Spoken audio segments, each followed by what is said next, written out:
살아계신 하나님 아버지, 산과 들은 저마다의 빛깔로 물들어가고 들녘은 익은 곡식들이 고개를 숙이며 깊어가는 가을, 주님께서 창조하신 만물이 아름다운 열매를 맺는 것을 보며 우리 삶 속에도 주님의 은혜와 섭리가 가득함을 고백하며 감사를 드립니다.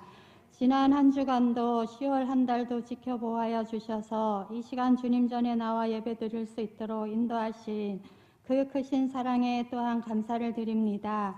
특별히 오늘은 종교개혁주일 예배를 올려드립니다.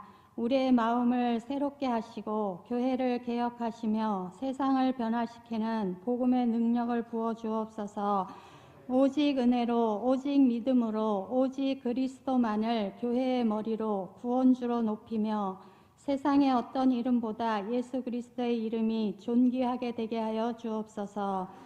올해도 벌써 10달을 보내며 시간의 끝자락에 섰습니다.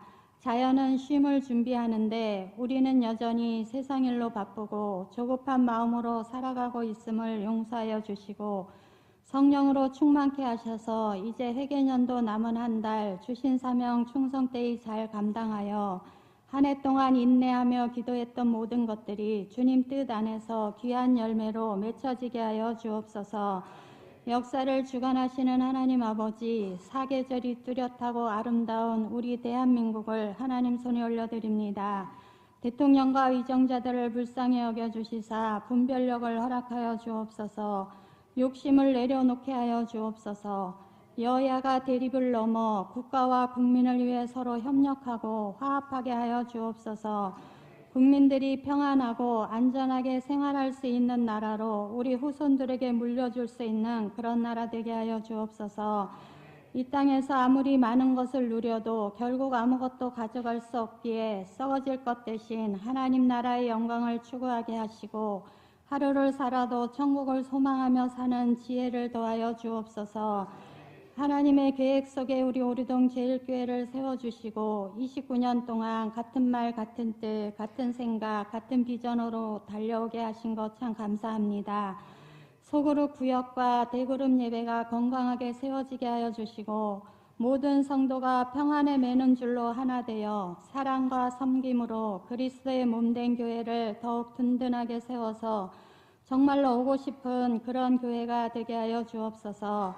요셉은 장자인 므낫세가 아버지 야곱의 오른손으로 축복받는 것이 마땅하다고 생각했지만 야곱은 손을 엇갈려 차남 에브라임에게 오른손을 얹어 축복했듯 하나님의 복은 종종 우리의 기대와 다르게 엇갈린 손으로 찾아올 때가 있음을 깨닫습니다. 우리가 중요하다고 여긴 것을 하나님은 가볍게 여기시고 우리가 소홀히 한 것을 하나님은 귀히 여기실 수 있음을 믿고 하나님 뜻 앞에 기꺼이 우리 생각을 내려놓는 성숙한 믿음의 사람들이 되게 하여 주옵소서. 또한 우리 인생의 여정에서 늘 하나님의 은혜를 떠올려보고 언젠가 맞이할 마지막 순간에 어떤 신앙 고백을 남길지를 생각해보는 믿음의 고백을 준비하는 우리 모두가 다 되게 하여 주옵소서. 하나님 아버지, 우리 교육부서에 부흥을 허락하여 주시고 자녀들이 세상 속에서도 진리 위에 서서 믿음을 지키며 하나님을 사랑하고 이웃을 섬기는 믿음의 세대로 자라게 하여 주옵소서. 특별히 수능을 앞두고 있는 수험생들을 붙들어 주옵소서. 긴 시간 동안 힘들게 준비해 왔습니다. 마지막 순간까지 건강을 지켜주시고 지혜와 총명을 더하여 주셔서 남은 시간 효율적으로 잘 준비하여 평안한 마음으로 시험에 임하여 유감없이 실력을 마음껏 발휘할 수 있도록 인도하여 주옵소서. 병마와 싸우고 있는 성도들에게 치유의 역사가 있게 하시고 경제적 어려움으로 기도하는 가정에 필요를 채워주시옵소서. 오늘도 여러 가지 이유로 유튜브로 예배드리는 모든 성도들에게 동일한 은혜로 역사하여 주옵소서. 예배를 돕는 찬양대 찬양을 기뻐 받아주시고 보이지 않는 곳에서 오늘도 헌신하는 모든 지체들을 축복하여 주옵소서. 말씀을 선포하시는 담임 목사님들 영육 강건케 하시고 성령으로 충만하여 말씀 선포하실 때 말씀의 은혜 받게 하시고 받은 은혜 한 방울도 쏟지 않고 우리의 심령을 새롭게 하고 무너진 마음을 세우며 지친 영혼을 위로하는 능력의 말씀이 되어 우리 가운데 이루어지게 하여 주옵소서.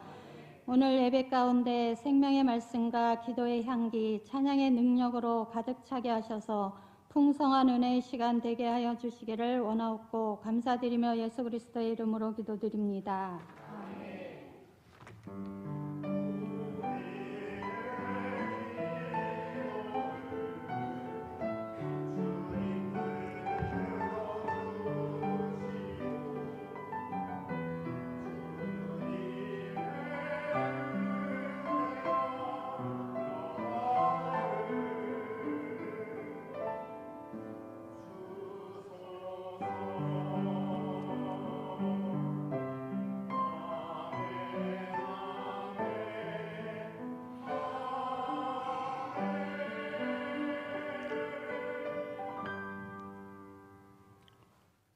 오늘의 말씀은 요엘서 2장 23절로 32절까지입니다. 시온의 자녀들아, 너희는 너희 하나님 여호와로 말미암아 기뻐하며 즐거워할지어다. 그가 너희를 위하여 비를 내리시되 이른 비를 너희에게 적당하게 주시리니 이른 비와 늦은 비가 예전과 같을 것이라. 마당에는 밀이 가득하고 독에는 새 포도주가 기름이 넘치리로다. 내가 전에 너희에게 보낸 큰 군대 곧 메뚜기와 느치와 황충과 팔충이가 먹은 횟수대로 너희에게 갚아주리니 너희는 먹되 풍족히 먹고 너희에게 놀라운 일이 행하신 너희 하나님 여호와의 이름을 찬송할 것이라. 내 백성이 영원히 수치를 당하지 아니하리로다. 그런즉 내가 이스라엘 가운데에 있어 너희 하나님 여호와가 되고 다른 이가 없는 줄을 너희가 알 것이다. 내 백성이 영원히 수치를 당하지 아니하리로다. 그 후에 내가 내 영을 만민에게 부어주리니 너희 자녀들이 장래 일을 말할 것이며 너희 늙은이는 꿈을 꾸며 너희 젊은이는 이상해 볼 것이며 그때 내가 또 내 영을 남종과 여종에게 부어줄 것이며 내가 이적을 하늘과 땅에 베푸리니 곧 피와 불과 연기 기둥이라. 여호와의 크고 두려운 날이 이르기 전에 해가 어두워지고 달이 삑삑같이 변하려니와 누구든지 여호와의 이름을 부르는 자는 구원을 얻으리니 이는 나 여호와의 말대로 시온 산과 예루살렘에서 피할 자가 있을 것이며 남은 자 중에 나 여호와의 부름을 받을 자가 있을 것이미로다. 아멘.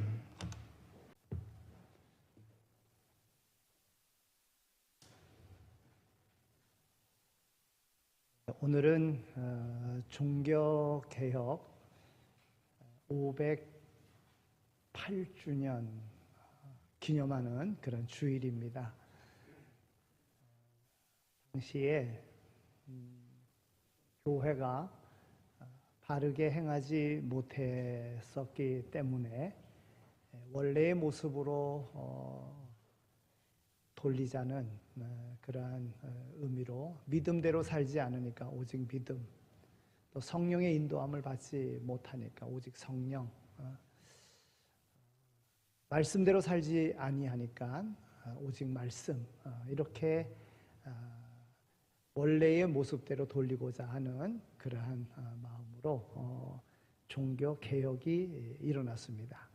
그냥 쉽게 일어난 것이 아니라 당시 로마 교황청은 막강한 힘을 가지고 있었는데 그것을 바로잡기 위해서는 목숨을 내걸고 그 개혁을 일으켰던 것입니다.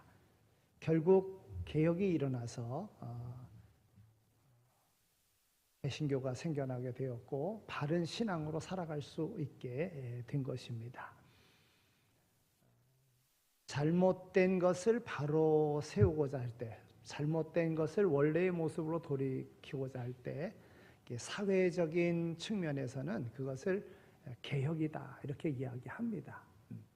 정치적으로 잘못되었을 때에 잘못된 정치적인 것을 바로 돌리고자 했을 때 이제 그때 혁명이라고 얘기합니다. 개인적인 삶이 잘못됐을 때에 원래의 삶의 모습으로 돌이키고자 하는 것, 이것을 회개라고 합니다. 그러니까 개혁이나 혁명이나 회개는 같은 의미로 원래의 모습으로 돌이키고자 하는 데서 시작이 된 것입니다.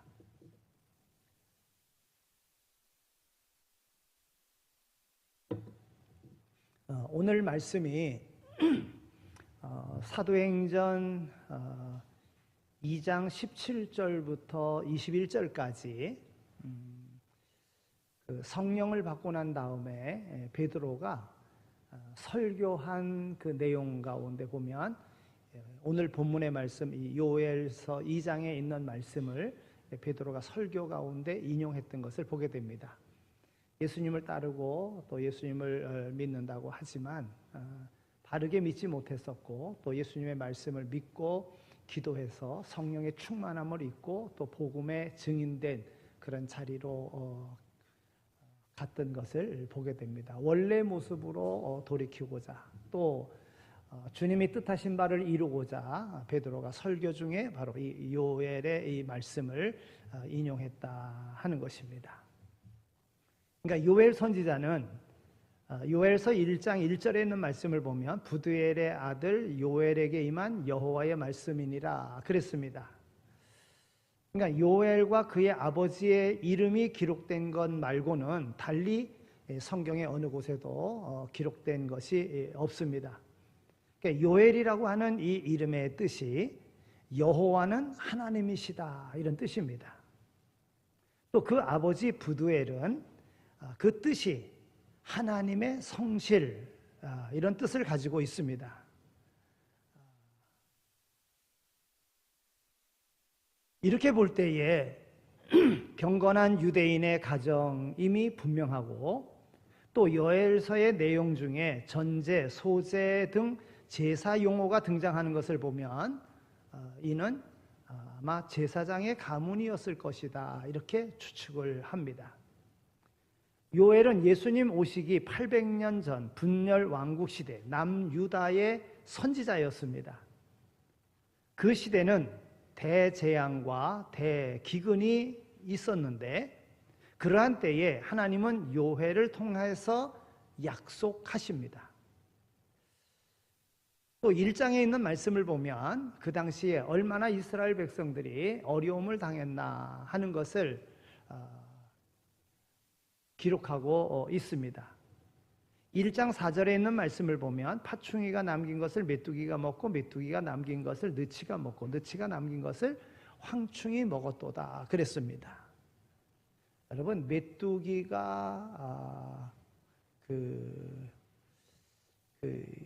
한 번 지나가고 나면 요즘에는 뭐 농약을 많이 쳐서 메뚜기가 그렇게 많지 않습니다만은 메뚜기 이 재앙은요 아주 큰 재앙이었습니다. 메뚜기가 한번 지나가고 나면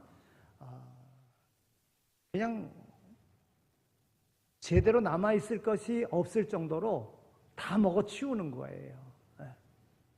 그런데 메뚜기가 먹고 남긴 것을 느치가 먹고 느치가 먹고 남긴 것을 황충이 먹고, 그러니까 몇 차례에 걸쳐서 이런 자연적인 재해가 임해서 소출을 결과를 얻을 수 없는 이런 가운데 있게 되었다 하는 것이지요. 9절에 있는 말씀을 보면 제사에 사용할 소재나 전제의 재료도 끊겼고 밀, 보리, 감람류와 포도주가 끊겼고 여호와께 수종드는 제사장들은 슬퍼한다 이런 내용을 담고 있습니다. 또 10절에 있는 말씀을 보면 밭이 황무하고 토지가 마르니 곡식이 떨어지며 새 포도주가 말랐고 기름이 다하였도다 그랬습니다. 또 12절에 있는 말씀을 보면 포도나무가 시들었고 무화과 나무가 말랐으며 석류나무와 대추나무와 사과나무와 밭의 모든 나무가 다 시들었으니 이러므로 사람의 즐거움이 말랐도다 그랬습니다. 1장 13절에 있는 말씀을 보면 하나님은 요엘 선지자를 통해서 다른 경고의 말씀을 하고 있습니다. 제사장들아 너희는 굵은 배를 동이고 슬피 울지어다. 제단에 수정드는 자들아 너희는 울지어다. 내 하나님께 수정드는 자들아 너희는 와서 굵은 베옷을 입고 밤이 새도록 누울지어다. 이는 소제와 전제를 너희 하나님의 성전에 드리지 못함이로다 그랬어요. 여러분 무슨 말씀입니까? 메뚜기 재앙과 큰 기근 때문에 제사 드릴 소제물과 전제물이 부족하고 끊긴 것이 아니라 제사다운 제사를 제대로 드리지 못하고 마음에 하나님으로부터 멀어져서 우상을 숭배했기 때문에 하나님께로부터 떠났기 때문에 이것이 더 심각한 것이라고 말씀하고 있는 것입니다. 메뚜기 재앙과 그 큰 기근과 그런 재앙보다도 그 원인이 하나님을 떠난 데서 우상을 섬긴 데서 이와 같은 것이 왔다는 것입니다. 여러분 오늘 말씀 가운데도 보면 이른 비와 늦은 비가 예전과 같을 것이라 그랬어요. 하나님께서 하나님을 제대로 섬기지 못함으로 이른 비와 늦은 비를 거두셨었는데 이제 예전과 같이 이른 비와 늦은 비를 예전과 같이 너희에게 주시겠다 그랬습니다. 또 25절 오늘 본문 25절에 있는 말씀을 보면 먹는 횟수대로 너희에게 갚아주리라 그랬어요. 느치와 황충과 파충이가 먹은 횟수대로 너희에게 갚아주리라 그랬어요. 즉 하나님을 찾으면 하나님께로 돌아오면 원래 모습대로 회개하고 개혁되어지면 하나님께서 이와 같이 갚아주리라 말씀하고 계시는 거예요. 또 그뿐만이 아니라 외세의 침략으로 인해서 어려움도 당했거든요. 그런데 여호와의 이름을 찬송하는 것이라 내 백성이 영원히 수치를 당하지 아니하리로다 그랬어요. 오늘 26절에 있는 말씀이 그러합니다. 외세의 침략을 받은 것, 그래서 하나님의 택한 백성이라고 하는 그 수치를 당한 것, 이제는 영원히 수치를 당하지 않게 해주시겠다고 하는 것입니다. 그래서 하나님께서는 원래의 모습으로 돌이킬 그것을 말씀하시는데, 그러므로 하나님은 요엘 선지자를 통해서 금식하라, 회개하라, 진정으로 여호와께 부르짖으라 이렇게 촉구하고 있는 것입니다. 1장 14절 끝에 있는 말씀을 보면 여호와께 부르짖을지어다 그랬습니다. 또 1장 19절에 있는 말씀을 보면 여호와 내가 주께 부르짖어 싸우니 이렇게 기록하고 있습니다. 그러면 여호와께서 큰 일을 행하실 것이라 하는 것입니다. 요엘 1장 2절 3절에 있는 말씀을 보면 오늘날로부터 2800년 전에 있었던 옛날 이야기로 듣지 말고 요엘서의 이 말씀을 자녀들과 후세에 계속해서 말하라고 이야기하고 있습니다. 1장 2절에 있는 말씀을 보면 늙은 자들아 이렇게 얘기하고 있습니다. 나이 먹고 늙어가면서 하나님 앞에서 경험한 인생 체험을 하나님 안에서 깨닫고 하나님의 말씀을 후대에 전하고 또 전하라고 강조하고 있는 것입니다. 즉 인간의 흥망성쇠는 주님께 있는 것입니다. 바로 인간의 흥망성쇠는 하나님께 있음을 자녀들에게 가르치라는 거예요. 너희 늙은이들아, 자녀들에게 가르치라 이 말입니다. 주님의 말씀과 주님의 뜻 안에서 살아가야 한다고 가르치라고 하는 것입니다. 그러면 회복시켜 주시겠다는 거예요. 내 뜻대로 내 마음대로 내 하고픈 대로 살지 말고 더딜지라도 그리 아니하실지라도 하나님의 말씀대로 살아가도록 자녀들에게 말하고 후대에 계속해서 말하라고 하는 것입니다. 그러면 하나님께서 큰 일을 행하실 거라는 겁니다. 사람들은요, 자기가 만든 미래상에 따라서 머리도 생각도 마음도 움직여집니다. 그러므로 사람이 그 마음에 무엇을 품고 있고 어떤 꿈을 가지고 있고 어떤 희망을 가지고 있는가, 그리고 그 꿈이 어떤 것이고 그 희망이 얼마나 강력한 것인가는 참으로 중요한 것입니다. 그러므로 사람들의 삶의 모습은 그의 꿈에서 읽을 수가 있습니다. 어떤 꿈을 가진 사람이냐를 알면 그 사람이 어떤 사람인가를 알 수 있다고 하는 것입니다. 그런 면에서 신앙인의 참된 모습은 그에게서 미래가 보여야 하고 꿈이 보여야 하고 내일에 대한 희망이 있어야 된다 하는 겁니다. 사람들은 누구나 마음에는 잘하겠다고 하는 의지가 있습니다. 학생은 공부를 잘하겠다는 생각을 갖습니다. 사업가는 사업을 잘하려고 하는 마음이 있습니다. 신앙인들도 예수님을 잘 믿고 싶어 합니다. 그러나 이와 같이 되려고 하면 기본 원리를 우리는 알아야 됩니다. 신앙생활을 잘하려면 몇 가지 원리를 우리는 지켜야 된다고 하는 것입니다. 첫째는 성경대로 믿어야 됩니다. 내 생각대로 믿는 것이 아니라 성경대로 믿어야 성경에 말씀하신 대로 오늘 우리에게 복이 되는 것입니다. 성경이 가르치는 대로 믿으려고 해야 하는 거예요. 내 생각대로 믿으면 안 됩니다. 또 믿되 기쁨으로 믿어야 되는 것입니다. 즉 재미있다고 생각하고 믿어야 되는 것입니다. 믿음 생활하는데 만나는 사람이 내게 좋은 사람이고, 믿음 생활하는데 내가 주어진 일이 기쁜 일이고, 이런 믿음의 기쁜 마음을 가지고 믿어야 한다는 거예요.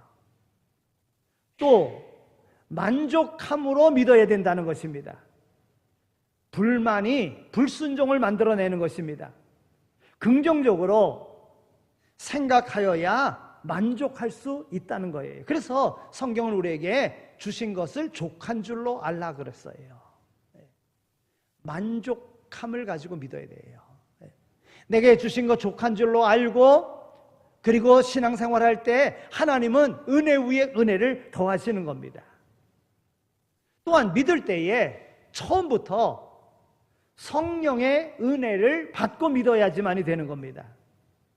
믿는 자는 누구든지 구원을 얻으며 믿고 구할 때 성령을 부어주시는 것입니다.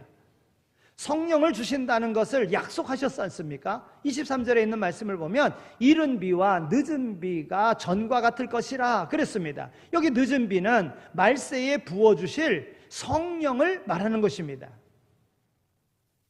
28절에 있는 말씀을 보면 내가 내 영을 만민에게 부어주리니 그랬습니다. 성령 받을 그 대상은 만민이라는 거예요. 모든 사람이라고 하는 겁니다. 구약시대에는 선택받은 사람들에게 성령을 주셨습니다. 신약에는 만민에게 부어주신다 그랬어요. 29절에 있는 말씀, 내가 내 신을 남종과 여종에게 부어주신다, 이렇게 약속하고 있는 것이지 않습니까? 남녀 차별이 있을 때에는 남종에게 주신 그런 성령이 이제는 여종에게도 부어주신다는 거예요. 누구에게나 주신다고 하는 것입니다. 하나님의 영, 이 성령을 부어주시는데, 그러면 그 성령을 받으면 하나님께서 큰 일을 위하여 하나님의 영을 부어주시는데, 그러면 그 영을 받으면 어떻게 됩니까? 하나님의 큰 일에 동참하게 되면 어떻게 됩니까? 세 가지로 생각해 보겠습니다. 첫째는 성령이 임할 때에 기쁨이 넘치는 삶을 살게 된다고 말씀해 주고 있습니다. 오늘 23절에 있는 말씀입니다. 시온의 자녀들아, 너희 하나님, 너희는 여호와로 인하여 기뻐하며 즐거워할지어다 그랬어요. 여러분, 은혜 받은 사람의 모습은요, 기쁨입니다. 기쁨. 그러니까 오늘 우리가 은혜를 받았다고 하면, 내가 믿는다고 하면 그 믿음에 기쁨이 넘쳐야 돼. 기쁨이. 믿음 생활에 기쁨이 있어야 됩니다. 여러분, 초대교회 스데반 집사를 보십시오. 성령의 충만함을 받았습니다. 그런데 그 성령의 충만함으로 복음을 전할 때 시기하는 사람들이 스데반 집사를 돌로 쳐 죽입니다. 그런데 그 돌로 쳐 죽임 당하는 그 순간에도 스데반 집사의 얼굴은 천사의 얼굴과 같았다 그랬어요. 어찌해서 그랬을까요? 그에게 기쁨이 넘쳤기 때문에 그런 거예요. 여러분, 우리 선진들 가운데서도 믿음 생활하면서 순교자들이 있었습니다. 순교자들이 원망하며 불평하며 그렇게 순교했습니까? 기쁜 마음으로 순교했습니다. 순교 아무거나 하는 게 아닙니다. 기쁜 마음으로. 그러니까 믿음 생활은 기쁨이 넘쳐나게 해주신다는 거예요. 스데반 집사가 순교하면서 돌에 맞아 죽으면서 그 얼굴이 천사의 얼굴과 같았다. 여러분, 이 말은 그의 모습이 담대한 모습이었다는 거예요. 담대한 모습. 그리고 그 얼굴은 거룩한 얼굴이라는 말입니다. 자비의 얼굴이라고 하는 말이에요. 기쁨의 얼굴이라고 하는 말인 것입니다. 하나님 나라의 소망을 삼고 감사하는 마음을 가질 때에 마음에 기쁨이 충만하게 되는 거예요. 여러분, 기쁨은 행복입니다. 아무리 좋은 여건과 조건을 갖추어도 기쁨이 없으면 이는 불행한 것입니다. 기쁨은 참으로 중요한 에너지가 되는 것입니다. 우리가 많이 예로다가 드는 미국의 백화점 왕, 그러면 와나메이커를 들지 않습니까? 네. 그는 최신부 장관을 지낸 모범적인 크리스찬이었습니다.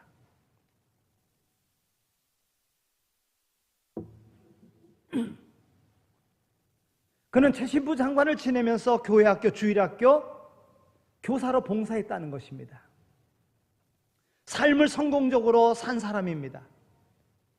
그의 사업 60주년 기념 파티에서 친구가 그에게 묻습니다. 자네는 어떻게 그렇게 큰 사업가로 그리고 모든 일에 성공자가 되었는가? 그 원인이 뭔가? 물었습니다. 그 질문에 대해서 83세가 된 이 워나메이커는 대답합니다. 간단하게. 즐거운 마음으로 살았을 뿐이네 그랬어요. 그가 성공한 이유는 내가 즐거운 마음으로 살았다.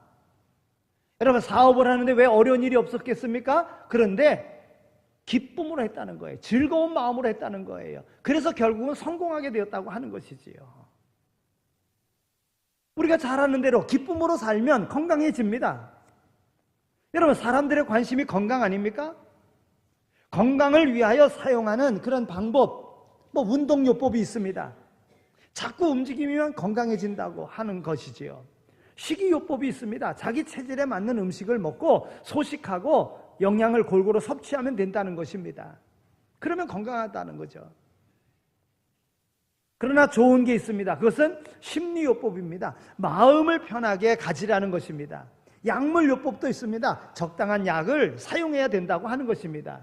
그러나 무엇보다도 중요한 것은 성령요법을 써야 된다는 거예요. 성령은 기쁨입니다. 자꾸 기뻐하고 웃으라는 것입니다.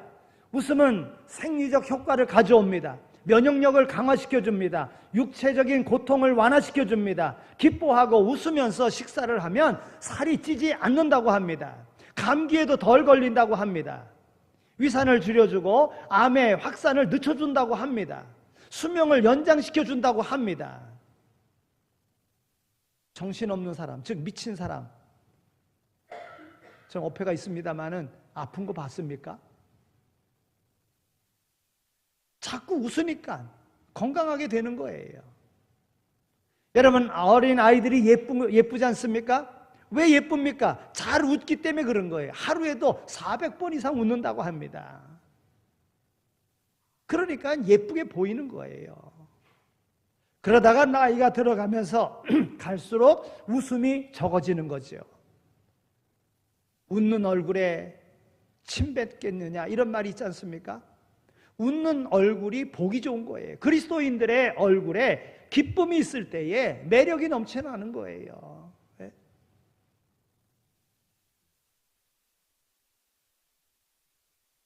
어떤 이들은 말합니다. 요즘 웃을 일이 전혀 없다고요.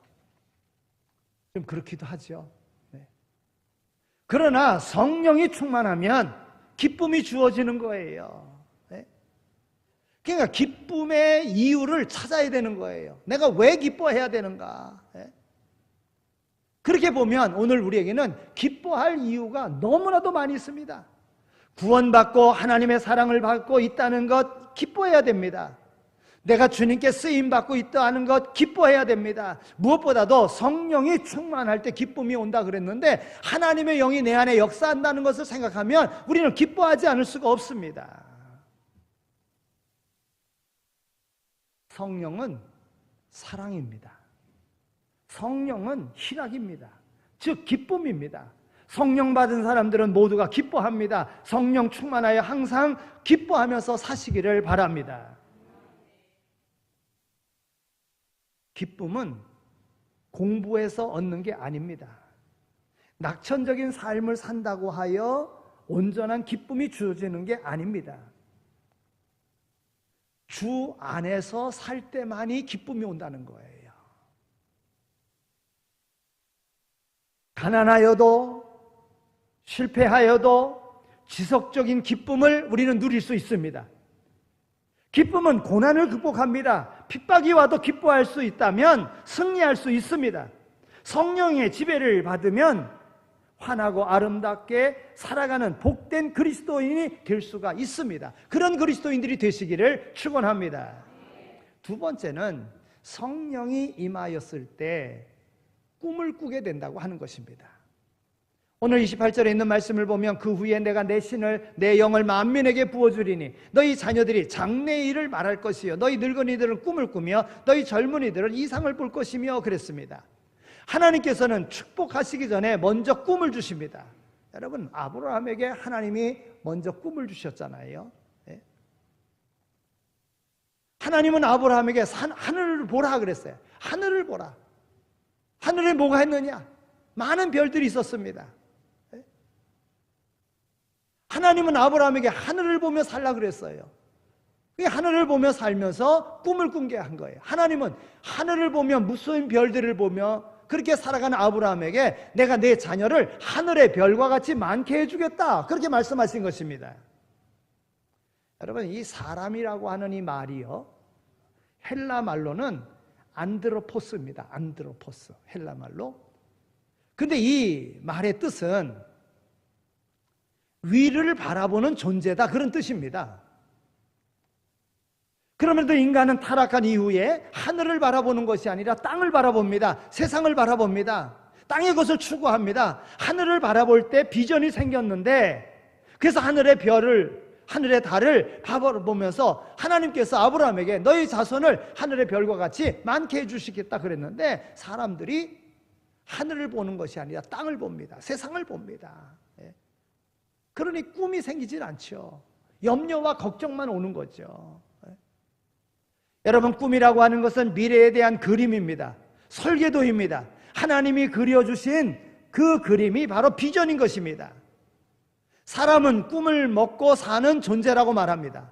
우리가 말하는 꿈은 밤에 잠을 자면서 꾸는 그런 꿈이 아닙니다. 어렸을 때부터 마음의 계획을 세우고 성취하겠다고 하는 이 다짐이 아닙니다. 꿈이란 야망이 아닙니다. 야망은 욕망의 산물입니다. 야망이 큰 사람은 그것을 성취하기 위하여 다른 사람에게 해를 줄 수 있습니다. 하나님이 주시는 비전은 하나님의 영광을 위하여 살도록 인도하시는 중에 주시는 거룩한 그림인 거예요. 즉 소명인 거예요. 소명. 꿈은 미래에 대한 그림입니다. 그러니까 하늘의 꿈을 가져야 된다는 거예요. 꿈이란 삶에 대한 목표입니다. 삶에 대한 방향 제시입니다. 꿈이 있는 사람은 아무렇게나 살지 아니합니다. 목표가 분명하기에 바르게 살아갑니다. 여러분 요셉을 보십시오. 그는 꿈의 사람입니다. 하늘의 해와 달이 자신에게 절할 꿈을 꾸었습니다. 그 꿈이 있기에 그는 어려움을 극복했습니다. 어떤 유혹이 와도 그 유혹을 물리칠 수 있었습니다. 목표가 있기에 그는 그 목표를 향해서 유혹에 넘어가지 않았다고 하는 것입니다. 바로 꿈이란 삶에 대한 목표라는 거예요. 근데 오늘 우리에게 꿈이 있어야 돼요. 하나님의 영에 감동된 이에게 하나님은 꿈을 주시는데 그 꿈이 내게 있으면 하나님은 오늘 우리를 통해서 큰 역사를 이루신다고 하는 겁니다. 꿈이란 미래에 대한 소망입니다. 비전이 무엇이냐 할 때에 보이지 않는 것들을 보는 기술이라고 말합니다. 유명한 역사가 아놀드 토인비는요, 역사란 도전과 응징으로 펼쳐지는다는 그런 유명한 말을 하였습니다. 다른 말로는 충격과 반응이라는 말로 표현할 수 있을 것입니다. 충격이 오고 도전이 왔을 때 어떻게 반응하고 응전하느냐에 따라서 미래가 달라지는 것입니다. 어떤 문제가 생겼을 때 불평하고 좌절하는 이가 있습니다. 우리는 성령의 도움을 받아 주시는 그런 미래의 꿈을 갖고 있는 자들인 것입니다. 긍정적으로 받고 응하면 창조적인 미래가 펼쳐진다는 것입니다. 그리고 역사의 주역이 되는 것입니다. 우리는 어려운 시대를 살고 있습니다. 불확실하고 분명하지 못한 것이 너무나도 많기에 불안한 마음으로 우리는 살아가고 있습니다. 이럴 때에 성령이 임하여 새로운 꿈을 갖게 된다면 우리는 그 어려운 일에 치우치지 아니하고 분명히 하나님께서 사용하시는 하나님의 큰 일을 경험하는 자가 되어지게 될 줄로 믿습니다. 그러면 오늘 우리는 꿈을 가진 사람입니다. 꿈을 가진 사람은 어떠해야 합니까? 그 꿈을 이루기 위해서 어떤 도전에도 응징할 수 있는 그러한 노력이 우리에게 있어야 된다는 거예요. 피나는 노력이 필요합니다. 그 꿈을 성취하기 위하여 다른 이들이 상상도 못할 만큼 노력해야 합니다. 꿈이란 머리보다 마음에 간직하는 것입니다. 머리로 해야 한다는 생각으로 끝나는 것은 죽은 꿈입니다. 그것을 실현하기 위하여 말만 하는 것도 아닙니다. 행동으로 실천해 나가야 하는 것입니다. 꿈을 가진 사람은 낙심하지 말아야 되고, 그리고 꿈을 가진 사람은 피나는 노력을 해야지만이 되는 겁니다. 꿈이 이루어질 때까지 그 꿈이 쉽게 되지 않는다는 것을 알고 어려움이 있다는 것을 인정하고 계획대로 되지 않는다고 포기하고 낙심할 것이 아니라 그럴 때일수록 마음을 강하게 가져야지만이 되는 것입니다.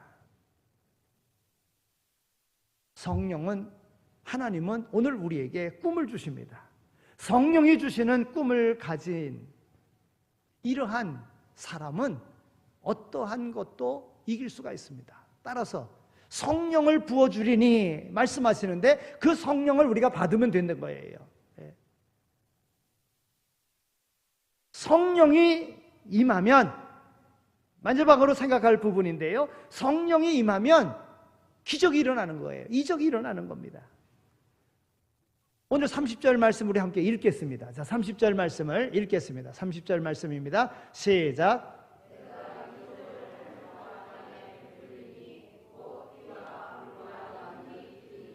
아멘. 성령 충만을 체험한 이들은 한결같이 놀라운 이적을 체험합니다. 중병에서 고침을 받습니다. 불치의 병이라도 의학적으로 불가능하다고 하는 이들에게 성령 받은 이들은 기도하고 치유함을 받습니다. 여러분, 그런 이들이 얼마나 많이 있습니까? 신앙인이라면 누구라도 이 이적을 부인하지 않을 것입니다. 한 번은 교회에 처음 나온 사람이 목사님을 찾아와서 질문하더랍니다.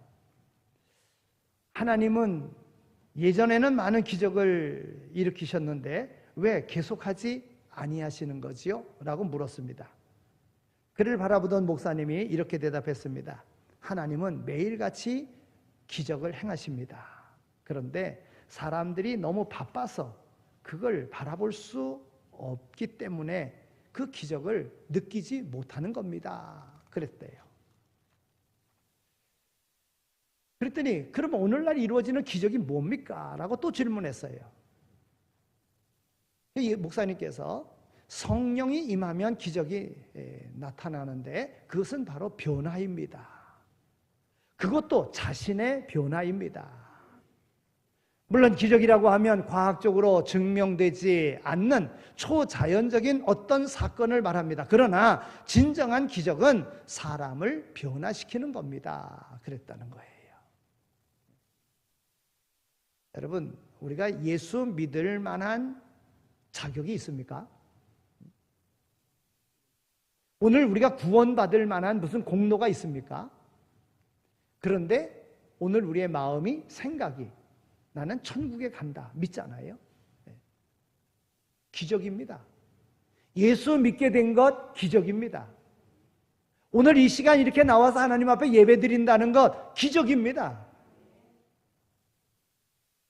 올해는 단풍도 잘 안 들고 그래서 많이 실망하는 이들도 있고 그런데요. 정말 그 단풍들 그때 비가 많이 와가지고 그냥 보름간 계속 비가 와가지고 단풍들 겨를도 없이 추워져가지고 이제 그냥 퍼런 잎 그대로 그냥 낙엽이 되어서 떨어지고 만다고 그래요. 네.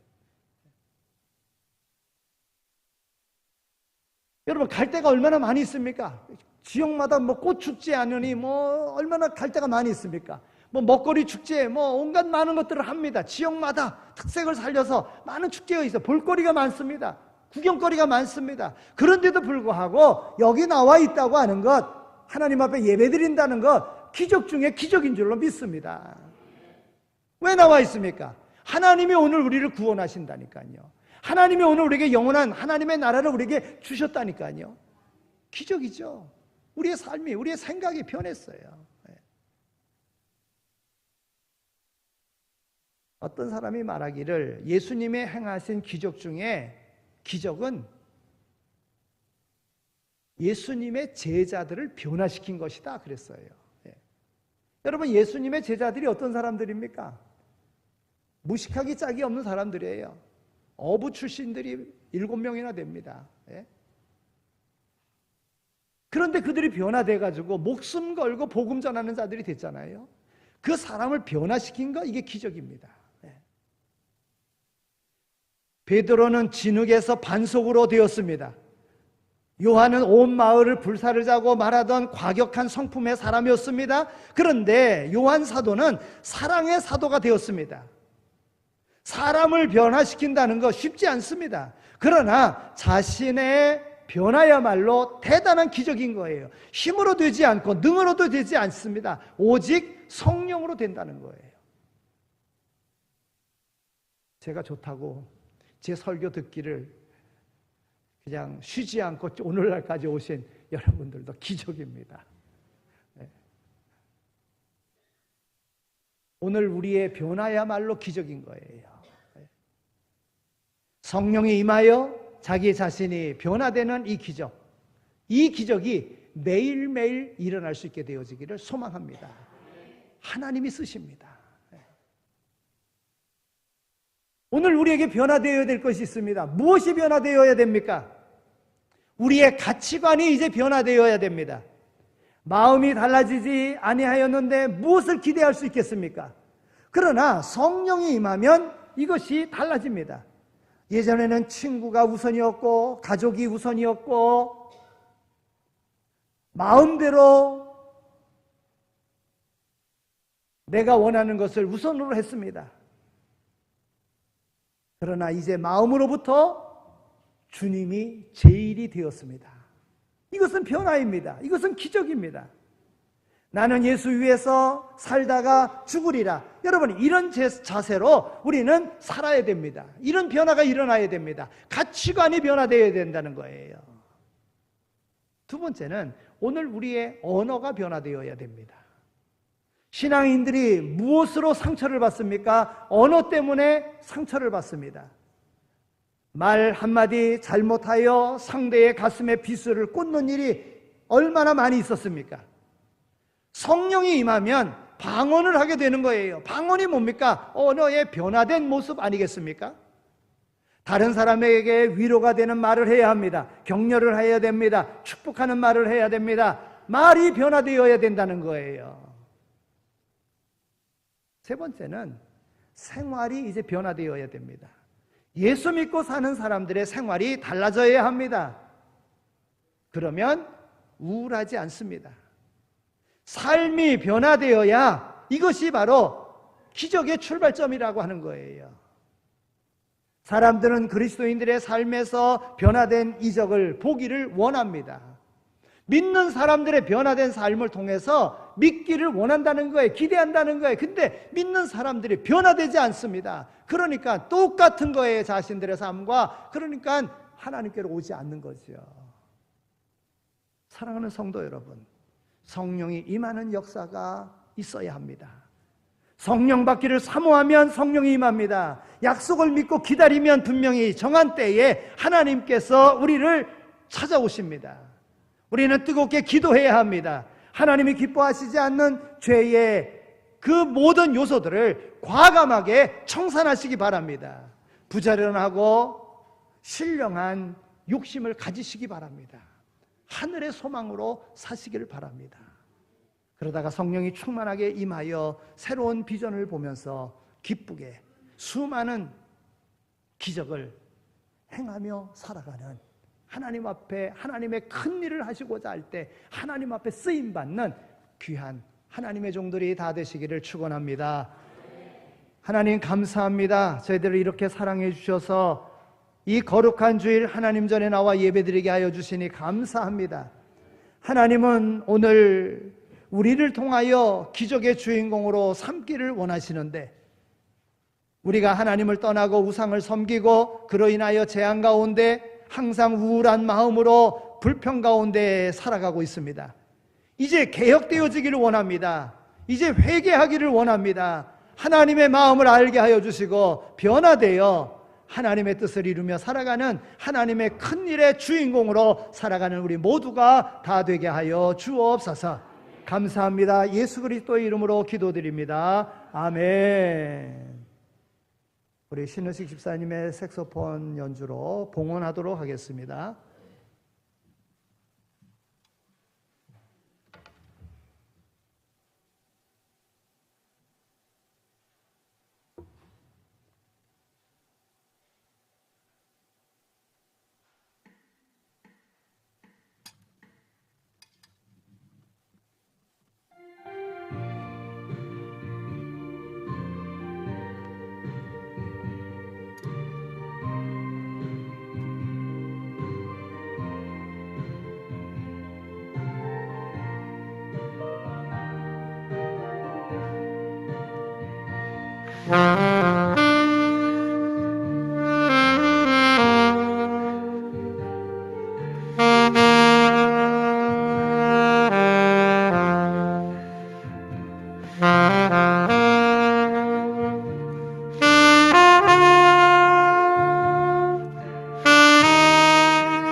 이제는 우리 주 예수 그리스도의 은혜와 하나님 아버지의 극진하신 사랑하심과 성령님의 위로하시고 교통하심이